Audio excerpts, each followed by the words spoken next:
वंदे मातरम मेरे प्यारे विद्यार्थियों। आज की इस वीडियो में हम BA, BCom, BSc, BBA first year के जो स्टूडेंट्स हैं उनका कंपलसरी पेपर है फाउंडेशन के अंतर्गत पर्यावरण अध्ययन योग एवं ध्यान। इसमें से पर्यावरण अध्ययन के 50 प्रश्नों का हल यहाँ प्रस्तुत किया गया है। ये जो प्रश्न पत्र आप देख रहे हैं ये जीवाजी विश्वविद्यालय ग्वालियर के बीए के विद्यार्थियों के लिए वितरित हुआ था। तो हम शुरू करते हैं। पर्यावरण अध्ययन, पहला प्रश्न है, पर्यावरण योजना संगठन है, यानी इनमें से कौन सा ऐसा संगठन है जो एनवायरनमेंट की प्लानिंग करता है? तो इसका सही आंसर है B, NEERI, National Environmental Engineering Research Institute, जो कि नागपुर में है इसका मुख्यालय। पिछले पेपरों में आपने देखा होगा। अगर आप मेरे चैनल पर नए हैं तो इसे सब्सक्राइब कीजिएगा, पुराने पेपर इस पर हैं। दूसरा प्रश्न है, जीवों तथा पर्यावरण के पारस्परिक संबंधों का अध्ययन क्या कहलाता है? Study of inter relationship between organism and their environment is known as ecology. तो सेकंड का राइट आंसर क्या है? बी। हिंदी इंग्लिश दोनों मीडियम के लिए जो है क्वेश्चन आता है। तीसरा प्रश्न है, विश्व पर्यावरण दिवस मनाया जाता है। तो ये तो कॉमन क्वेश्चन हो गया है। अब प्रत्येक वर्ष 5 जून को हम पर्यावरण दिवस मनाते हैं। ऑप्शन बी सही है। क्वेश्चन नंबर 4, निम्न में से कौन सी गैस हवा में सबसे अधिक मात्रा में पाई जाती है? तो ये भी आप पढ़े हैं कि सबसे ज़्यादा जो हवा में पाई जाती है, कौन सी अधिक मात्रा में पाई जाती है, प्रश्न ए है। तो जो फोर्थ है इसका सही आंसर है ए, नाइट्रोजन सबसे अधिक मात्रा में है जो दिए हुए हैं। इनके परसेंटेज भी आप लोग याद कर लीजिएगा, ये भी कभी कभी प्रश्न पूछे जाते हैं। नेक्स्ट क्वेश्चन है क्वेश्चन नंबर 5, वातावरण में ग्रीन हाउस गैस प्रभाव को बढ़ा देती है। Green house effect is enhance in the environment by CO2। Option B इसका सही है। क्वेश्चन नंबर 5 का बी सही आंसर है। अगला प्रश्न है, छठवां प्रश्न, निम्न में से कौन सा नवीनीकरणीय प्राकृतिक संसाधन है? ये जो स्रोत पूछा है कि नवीनीकरण जो है, रिन्यूएबल एनर्जी जो है, उसका नेचुरल सोर्स क्या है? तो इसका नेचुरल सोर्स इनमें से जल ही है, क्योंकि हम इसका बार बार उपयोग कर सकते हैं, इसलिए रिन्यूएबल में आता है। अगला प्रश्न देखते हैं। अगला प्रश्न है प्रश्न नंबर 7, क्वेश्चन नंबर 7, ओजोन परत पाई जाती है। तो जो ओजोन लेयर है वो जो हमारा वायुमंडल है उसकी किस लेयर में है? तो वो स्थित होती है आपके स्ट्रेटोस्फियर में, यानी जो स्ट्रेटोस्फियर होता है वहाँ पर ये ओजोन परत पाई जाती है। और इसमें छिद्र होने से क्या होता है, ऐसा माना जाता है कि सूर्य की हानिकारक जो किरणें हैं वो पृथ्वी पर सीधे आती हैं, जो कि स्किन कैंसर का कारक होती हैं, पराबैंगनी किरणें जिनको बोलते हैं, अल्ट्रावायलेट किरणें। आठवां प्रश्न देखते हैं हम, निम्न में से प्राकृतिक पारिस्थितिकी तंत्र कौन सा है, यानी नेचुरली रूप से कौन सा इकोसिस्टम है? तो जंगल और नदी तो ये तो नेचुरल ही है। दिए गए विकल्पों में से ये ऑप्शन आएगा। खेत जो है मनुष्य द्वारा निर्मित किए जाते हैं, इसलिए ये नेचुरल नहीं है। अगला प्रश्न है, नौवां प्रश्न देखते हैं, जंगल की कटाई से क्या कम होता है? थोड़ा सा इसको इनलार्ज कर लेते हैं आपको और अच्छे से मोबाइल में देखने में आपको आसानी होगा। जंगलों की कटाई से क्या कम होता है? तो जंगलों की कटाई से क्या कम होगी? सीधा सा संबंध जो है वो वर्षा से होता है, वनों का, है ना। रेन होना कम हो जाती, अधिक वन जो है, जो पेड़ पौधे होते हैं वन में, जंगलों में, वो रेन को यानी वर्षा को आकर्षित करते हैं, इसलिए बी ऑप्शन सही है। क्वेश्चन नंबर 10, 10वां प्रश्न देखते हैं। 10वां प्रश्न है, क्योटो सम्मेलन संबंधित है। Kyoto conference is concerned with green house gases उत्सर्जन को कम करने के लिए, जितनी भी ग्रीन हाउस गैस हैं उनको कम करने के लिए सम्मेलन क्योटो में हुआ था। अगला नेक्स्ट प्रश्न है 11वां, भारत के शहरों में लेड प्रदूषण का प्रमुख कारण क्या है? Lead pollution in Indian cities had been mainly due to automobile. A option इसका सही है। प्रश्न क्रमांक 11 का राइट आंसर है ए। नेक्स्ट क्वेश्चन नंबर 12, पारिस्थितिकी तंत्र का जैविक घटक क्या है? इनमें से पारिस्थितिक तंत्र का जो जैविक घटक पूछा गया है वो है यहाँ पर प्लांट्स, पौधे। बाकी यानी बायोटिक पूछा है तो बायोटिक यहाँ पौधे, बाकी एबायोटिक दिए हुए हैं और ये दोनों ही मिलके इकोसिस्टम में आता है। अभी आगे भी शायद प्रश्न आ सकता है। क्वेश्चन नंबर 13 देखते हैं। पारिस्थितिकी शब्द का सर्वप्रथम उपयोग किसने किया? यहाँ पर पूछा जा रहा है इकोलॉजी, है ना, तो इकोलॉजी पूछा जा रहा है तो ये हेकल का है, याद रखिएगा। नेक्स्ट क्वेश्चन है 13 का बी ऑप्शन। मैं आपको एक बात बता दूं, कई बच्चे यहाँ पर मैसेज करते हैं कि सर हमें वो वाला पेपर भेज दीजिए। तो एक बात आप स्पष्ट कर लीजिए कि ये जो पेपर है ये किसी और यूनिवर्सिटी में होते हैं, मुझ तक जैसे ही पहुँचते हैं मैं उस पर वीडियो बना देता हूँ।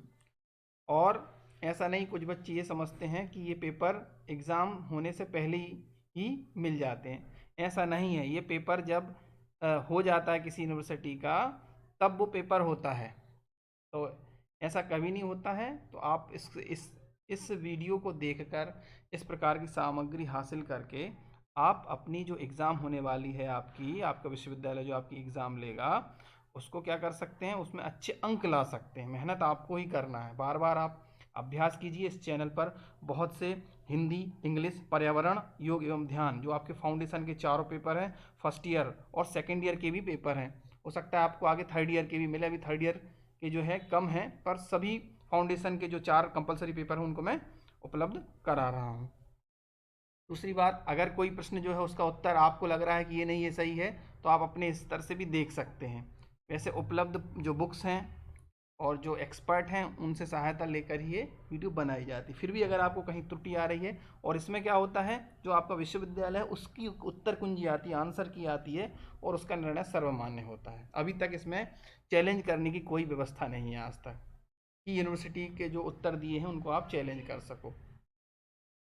हो सकता है किसी विश्वविद्यालय ने भी किया हो या अब भविष्य में कर दें। अगला प्रश्न है, वन के पारिस्थितिक तंत्र में कवकों को जाना जाता है। In a forest ecosystem fungi are known as decomposer. क्या माने गए हैं ये? अपघटक माने गए हैं। इस पर मैंने आपको पर्यावरण में सैंपल वीडियो बनाया, उसको देख लीजिएगा, तो बेसिक टर्मिनोलॉजी इसकी आप एनवायरनमेंट की समझ लेंगे। 15वां प्रश्न है, पृथ्वी के फेफड़े कहे जाते हैं। तो जो पृथ्वी के फेफड़े जो कहे जाते हैं वो कहे जाते हैं ट्रॉपिकल वर्षा वनों को, है ना। ज़्यादातर अमेजन को, इसलिए अमेजन के जंगलों को धरती के फेफड़े कहा जाता है। बीओडी का मतलब क्या है, क्वेश्चन नंबर जो 16 है, तो बीओडी का फुल फॉर्म पूछा गया है। BOD stand for biological oxygen demand. ये ज़्यादातर झीलों और तालाबों से संबंधित है, नदी से संबंधित है। नेक्स्ट क्वेश्चन नंबर 17 है, पारिस्थितिकी तंत्र में ऊर्जा का प्रवाह कैसा होता है? तो पारिस्थितिकी तंत्र में ऊर्जा का प्रवाह जो है वो एक दिशीय होता है, यूनिडायरेक्शनल होता है। ऊर्जा का प्रवाह पूछा है।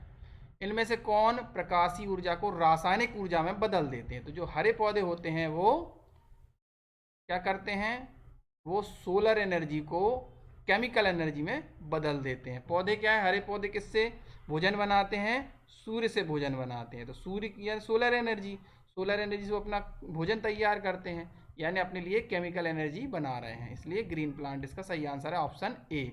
19वां प्रश्न, निम्न में से प्राथमिक उपभोक्ता कौन सा है? तो इसमें से प्राथमिक उपभोक्ता पूछा गया है, which of the following is a primary consumer. Primary consumer पूछा गया है, तो इसका दिए गए विकल्पों में ये माना जाएगा। इसमें डाउट है, क्वेश्चन खरगोश होना चाहिए ना, प्राइमरी कंज्यूमर जो है, क्योंकि रैबिट जो है वो शाकाहारी होता है ना। उत्पादक माने गए हैं हरे पौधे, तो इसका सही आंसर डी आएगा, 19। नेक्स्ट क्वेश्चन देखते हैं। क्वेश्चन नंबर 20 है, पादपों से शाकाहारी जीवों में कितने प्रतिशत ऊर्जा का स्थानांतरण होता है? तो मात्र 10% ऊर्जा है जो शाकाहारी जीवों को मिलती है पादपों से, यानी जो शाकाहारी, जैसे जो अभी रेबिट का उदाहरण था, खरगोश ने पत्तियां खाई, तो खरगोश को जो उसकी एनर्जी है उसका केवल 10% ही मिला। नेक्स्ट क्वेश्चन है, क्वेश्चन नंबर 21, वन संरक्षण अधिनियम कब लागू हुआ? तो वन संरक्षण अधिनियम है वो 1980 यानी 1980 को लागू हुआ है।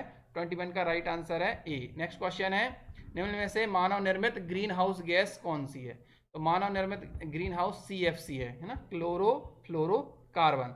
अगला प्रश्न देखते हैं, क्वेश्चन नंबर 23 है। रेड डाटा बुक क्या है? ये क्वेश्चन आया हुआ है। तो रेड डाटा बुक ये है, जीव जंतु यानी जंतु में पौधों की संकटग्रस्त जो प्रजातियां हैं उनका संकलन करके एक बुक तैयार की जाती है, उसको कहते हैं red data book. Question number 24, अंतर्राष्ट्रीय ओजोन दिवस कब मनाया जाता है? तो अंतर्राष्ट्रीय ओजोन दिवस जो है वो हर वर्ष 16 सितंबर को मनाया जाता है, 16 सितंबर को। नेक्स्ट क्वेश्चन नंबर 25 है, सबसे अधिक स्थायी पारिस्थितिकी तंत्र कौन सा है? सबसे अधिक जो स्थायी पारिस्थितिक तंत्र माना गया है वो समुद्र का है, यहाँ इतने जल्दी बदलाव नहीं होते, सबसे अधिक स्थायी माना गया है। नेक्स्ट क्वेश्चन नंबर 26 है, हीराकुंड बांध किस नदी पर है? तो हीराकुंड जो बांध है वो आपका बना हुआ है महानदी पर, ठीक है, ये उड़ीसा में है, महानदी पर। सतत विकास क्या है? What is sustainable development? तो इसका क्वेश्चन नंबर 27 का सही उत्तर बता देता हूं, ये है आपका बी, वह विकास जो भविष्य से समझौता नहीं करता है। क्वेश्चन नंबर 28 है, जैव विविधता में शामिल है? तो जैव विविधता के अंतर्गत ये सभी हैं, पौधे भी हैं, जंतु भी है, सूक्ष्म भी, plants, animal and microbes. Question number 29 है, कार्बनिक पदार्थों में निहित ऊर्जा होती है? तो कार्बनिक पदार्थों में जो होती है वो होती है बायोमास एनर्जी, उसको बोलते हैं जैव भार ऊर्जा हिंदी में। क्वेश्चन नंबर 30, भारत में कितने भौगोलिक क्षेत्र पर वन भूमि है? ये प्रश्न भी पिछली बार पूछा गया है। इसका सही आंसर है आपका 24%, ठीक है, यहाँ पर सही आंसर है 24%।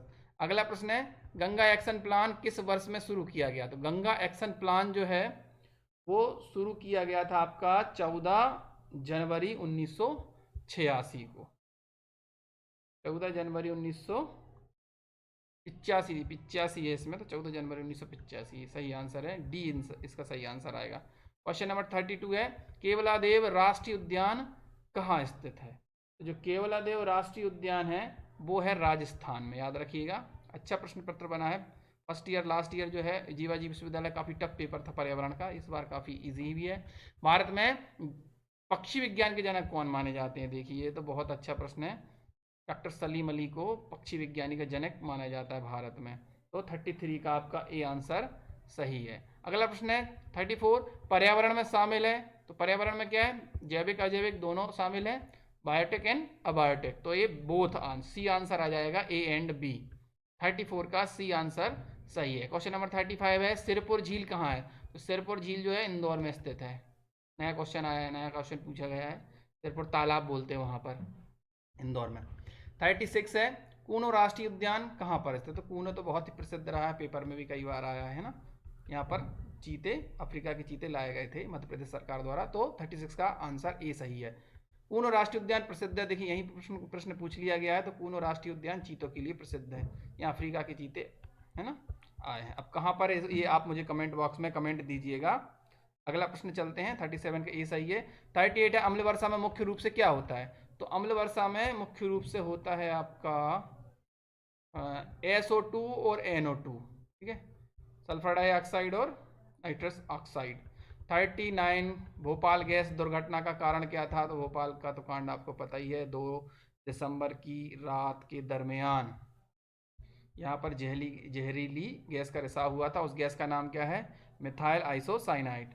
कंपनी कौन सी थी वो आप कमेंट बॉक्स में आंसर दीजिएगा मुझे। क्वेश्चन नंबर 40 है, चिपको आंदोलन किसने प्रारंभ किया था? तो ये चिपको आंदोलन का संबंध सुंदरलाल बहुगुणा, इनका संबंध किस राज्य से है ये आप जानते हैं। 41 है, मॉन्ट्रियल प्रोटोकॉल का मुख्य उद्देश्य क्या? देखिए मॉन्ट्रियल प्रोटोकॉल जरूर आता है, ये ओजोन परत की सुरक्षा से संबंधित है, सी ऑप्शन इसका सही है, 41 का सी।